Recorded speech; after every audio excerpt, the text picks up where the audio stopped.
سلامونه او نیکې هیلې دوستانو، ښه راغلاست. په دې ویډیو کې به زه تاسو سره د ډیټابیس چې کوم د دوکاندارۍ دپاره یا د ګودامدارۍ دپاره ترتیب شوی دی هغه به تاسو شریکوم. دوستانو په مارکیټ کې یا په بازار کې مختلف ډیټابیسونه دي، مختلف قیمتونه دي، 600 نه ونیسه تر 300 700 ډالرو پورې مختلف قیمتونه دي. آیا داسې ډیټابیس موږ په اکسل کې هم جوړولی شو چې هغه زموږ ټولو چارو ته جوابګو وي؟ هو بالکل. تاسو دا وګورئ، دا ډیټابیس د ما د دوکاندارۍ دی یا ګودامدارۍ دپاره جوړ کړی دی چې په دې کې ټولې محاسبې شته دي. یعنې لومړی دلته موږ ته د مالي چارې وضعیت ښیي او حسابونه راته ښیي. د پیل نیټه یې دا ده، پای نیټه یې دا ده. که وروستۍ 10 ورځو غواړې حساب دلته 10 ورته ولیکه، او که د وروستۍ هفتې غواړې نو هفته دلته ورته ولیکه. دا به موږ ته آمار دقیق ښیي. دې کې د بیل برخه هم شته. ښه، دلته سټاک بیلانس هم ده چې څونه توکي سټاک ته راغلي دي، څونه وتلي دي، په کوم اوسط قیمت باندې خرڅ شوي دي، په کومه قیمت باندې دا اخیستل شوي دي، سټاک کې فعلا څونه موجود دي، او که چیرته تعداد یې کم وي موږ ته زیړ رنګ باندې نښانې کوي. بله برخه انوایس ته چې دلته موږ مشتري ته بیل لیکلی شو، او هر ځل چې موږ بیل لیکو سیستم دلته خپله ورته یو انوایس نمبر یا بیل نمبر په خپله ورکوي. یوازې موږ دلته کولی شو چې توکي انتخاب کړو، نوم د مشتري ولیکو، او دلته به موږ کولی شو پرایس ولیکو. پرایس دلته موږ ته په خپله هم سیستم ښیي چې 650 افغانۍ د دې هغه اخري قیمت ده، د دې نه ښکته مه خرڅوه.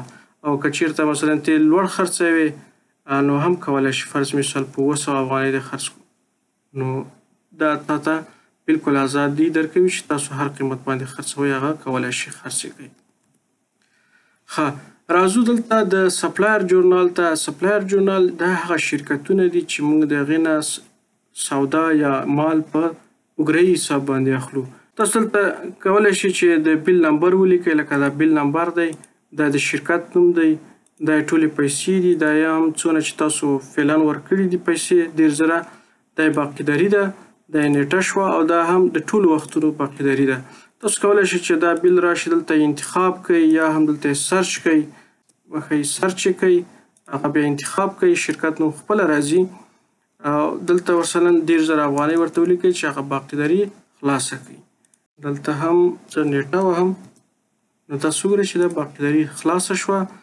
او اوس به دلته او دې خواته بیا هغه د شرکتونو بیلونه دي چې کوم بیل یې پاتې ده. صحیح شو؟ د دې هېڅ بیل نه ده پاتې، د دې دا یو بیل پاتې دی، د دې هم دا 2 بیله پاتې دي.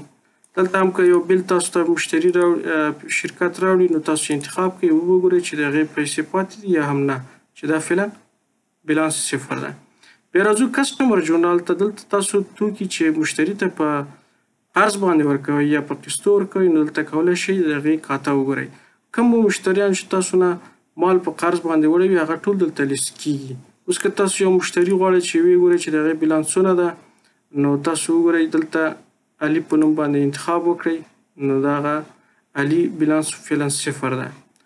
که زه مثلا دلته یو نوم انتخاب کړم، دا ټیسټ ده، دا انتخاب کړم، او دلته راشم بیا هم یا سرچ کړم یا انتخاب کړم، نو 2,915 پیسې چې پاتې دي ځکه دلته ولیکم فرض مثال 2,000 روپۍ، نو بیا دلته نیټه ولیکم، نو تاسو وګورئ چې دلته یوازې 915 روپۍ پاتې شوي.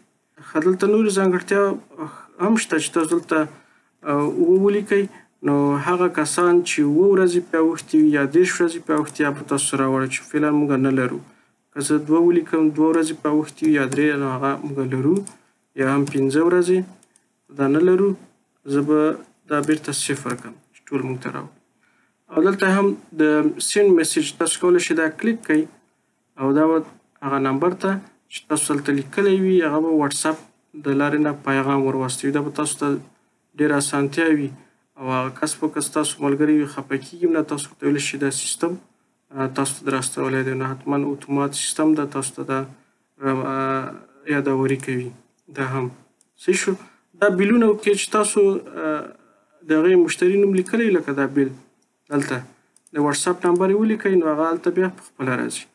دا برخه بیا د ایکسپنس ته مصارف دي چې په دې کې تاسو که د دفتر کې څومره مصارف کوئ، که غذا ده، که معاشونه دي، دفتر ته شی اخلئ کرا ورکوئ هغه ټول تاسو دلته کولی شئ ولیکئ محاسبه کیږي او دلته به تاسو ته د بزنس ټول وضعیت دلته ښیي څونه مصارف شوي دي څونه خریداري کړې ده څونه فروشات شوي دي څونه په مشتریانو قرض پاتې دی څونه نغد وصول کړي دي دا د دخل حساب ده فعلي کاش ان هینډ دا چې د نیټ پروفیټ د خالصه ګټه ده دا هم ناخالصه ګټه ده دا هم تاسو ته د بزنس وضعیت ښیي چې اوس کاشن یې لیکلی دی یعنې تاسو ډېر توکي اخیستي دي خو خرڅ کړي نه دي یا پیسې په قرض ډېرې ورکړي دي یا مصرف ډېر شوی دی نو دا تاسو ته دغه وضعیت ښودلی شي که زه دا بدل کړم صفر یې کړم نو د دې نیټې نه تر دې نیټې پورې زموږ د بزنس هغه هیلت چې و یا وضعیت چې و ښه و